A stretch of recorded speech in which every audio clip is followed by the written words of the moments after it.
Turn now to the Colorado State Patrol saying that a woman from Loveland was killed in a crash that shut down I-25 up in Mead for hours today, and a child was also hurt.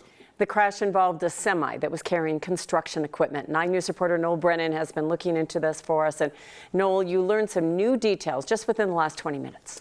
Yeah, Kim, we just learned the name of the woman who died, and she's 32-year-old Megan Arneson of Loveland. So again, this is just coming down the past 20 minutes or so. We're working to learn more about her. Right now, engineers are assessing damage to that bridge at I-25 in Weld County Road 34.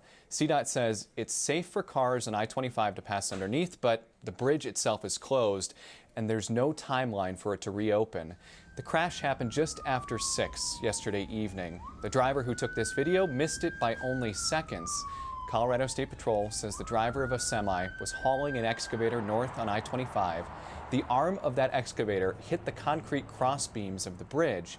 CSP says big pieces of concrete fell onto an SUV and Megan Arneson was killed, and a 10-year-old boy in that SUV was taken to the hospital with minor injuries. I-25 was closed in both directions for hours yesterday and reopened overnight about 1 this morning. CDOT says the bridge over I-25 was standard height, but unfortunately crews have seen this kind of a crash before. Our bridges get hit a lot. Now, not to this extent, fortunately, but every time one of our bridges gets hit, we have to send out our bridge crews to do an assessment. Fortunately, the bridges are pretty tough, and most of the time it doesn't take, closing it down to do all the measurements. This is an extensive hit. It is up to the engineers to decide what happens next. CDOT says there have been similar cases of trucks hitting bridges that resulted in a bridge being torn down and replaced. CDOT says it's too early to know the fate of this specific bridge. State troopers say they do expect charges to be filed in this crash, guys, but that has not happened yet. As soon as we learn that detail, we'll pass that along to you guys.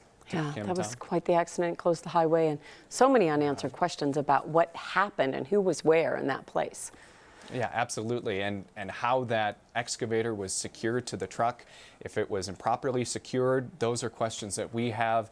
And again, we're hearing that charges are expected and anticipated, but we don't know what those are. And when we learn them, we'll, of course, pass the information along. What a terrible weeks on the roads recently. Thank you, Noel.